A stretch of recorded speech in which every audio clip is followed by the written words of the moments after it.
Así que se avecinan una gran cantidad de cambios. Por lo general lo que sucede es que aparecen nuevos empleos, incluso mejores, que reemplazarán algunos de los que se pierden. Veremos si eso pasa esta vez. Creo que en parte sí ocurrirá. También creo que estas herramientas al principio serán potenciadoras increíbles de la productividad. Las personas que las utilicen para su creatividad y otras tareas tendrán capacidades casi sobrehumanas en los próximos 5 a 10 años. Pero más allá de eso, puede que necesitemos cosas como un ingreso básico universal o alguna forma de distribuir toda la productividad adicional que la inteligencia artificial generará en la economía.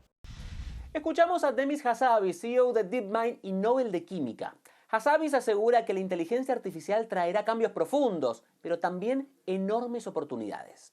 Para él, la prioridad no es el apocalipsis laboral, sino evitar que esta poderosa herramienta caiga en manos equivocadas. Saludamos ya al profesor Alejandro Rulas Gossi de la Universidad de Navarra, que nos acompaña para hablar de este tema. Profesor, bienvenido. Quiero preguntarle, ¿cómo ve esta revolución de la inteligencia artificial? Sabes que a mí me gustaría, Iván, si te parece bien, a poner algo de contexto. Me encanta que está hablando de la luna al principio de tu introducción y exactamente, yo quisiera regresar a eso. Tú recuerdas seguramente el discurso del 62. Estamos hablando de hace más de 60 años, y en ese discurso John F. Kennedy decía una cosa muy interesante. Decía, estamos yendo a la luna porque es muy difícil. Y yo creo que ahí es donde hace realmente la diferencia en la inteligencia artificial y los trabajos que van a ser afectados, Iván.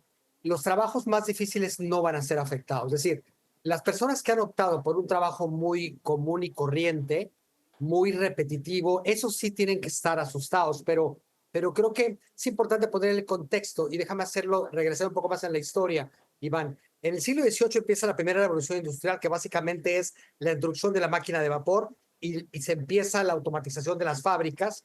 La segunda revolución industrial, como tú sabes, viene las fuentes de energía eléctrica, el petróleo, y hay una automatización más fuerte, que eso estamos a principios del siglo XX ya. La tercera revolución industrial es la de la informática, ¿de acuerdo? Estamos hablando de los 70s, 80s, del siglo XX. La cuarta revolución industrial es la integración de todo eso, inclusive con los otros aparatos para hacer Internet de las cosas y todo lo demás de digitalización. Yo lo que quisiera poner en contexto es lo siguiente.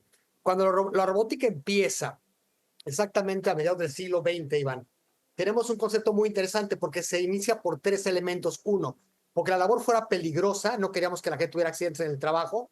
Dos, porque la labor fuera muy precisa, que no se acababa en la vista, en ensambles sumamente precisos. Y la tercera, Iván, tenía que ver con lo que fuera repetitivo y monótono. Queríamos poner robots a lo que fuera monótono. Desafortunadamente, la gente como los Estados Unidos, tristemente, en lugar de hacer eso, se fueron a países baratos a manufacturar barato y aprovecharse la mano de obra barata y muy pobre de países, por ejemplo, como México, la frontera México-americana, la famosa maquila de industria mexicana, ¿no? Entonces, eso fue un gran error. Ahora, lo interesante es que la inteligencia artificial va a reemplazar trabajos, el 60% de los trabajos que son muy repetitivos, Iván, y eso es lo que es fascinante. ¿Por qué? Porque la parte repetitiva la queríamos quitar hace 60, 70 años ya.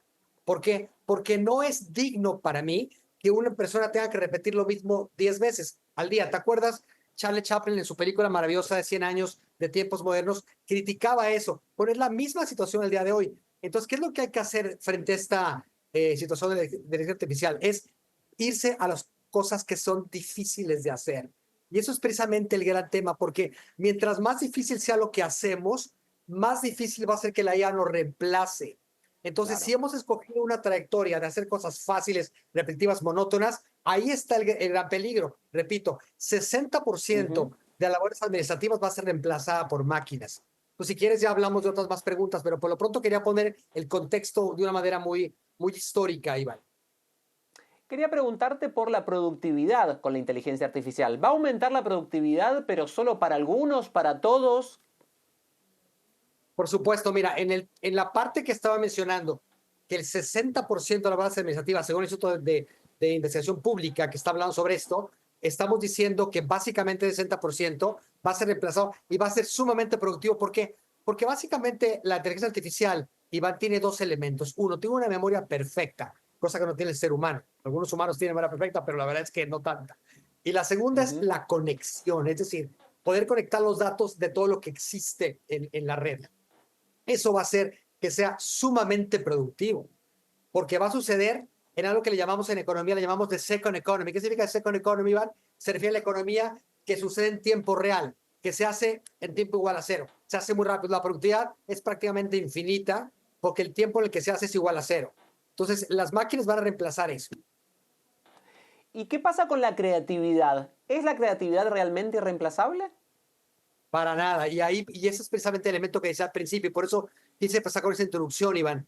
Porque la creatividad es una cosa muy compleja.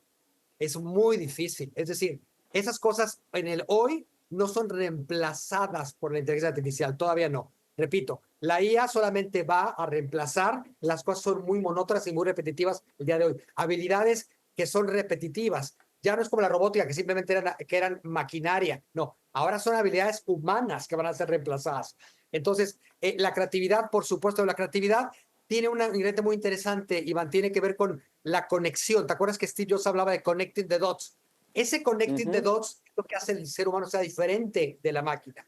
Porque la creatividad tienes que conectar información, datos, sabiduría, Dios mío, una serie de elementos que ponerlos juntos en la mente solamente lo puede hacer la mente humana el día de hoy, no la mente artificial.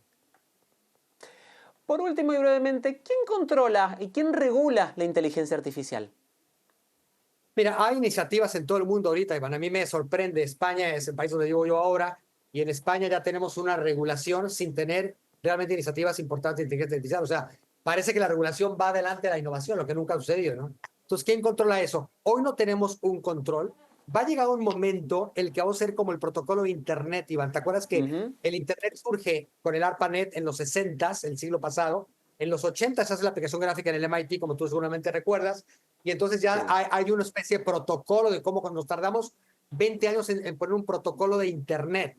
Lo mismo va a pasar con la inteligencia artificial. Ahorita todavía no hay un protocolo real. Entonces, ahorita estamos, la innovación, recuerda, Iván, siempre va adelante de la regulación. Entonces, la regulación está persiguiendo, en cierta manera, a lo que la IA va a estar haciendo. Pero hoy por hoy no tenemos un órgano regulador planetario. No existe el día de hoy eso. Profesor Alejandro Ruelas Gossi, gracias por habernos acompañado aquí en Clix.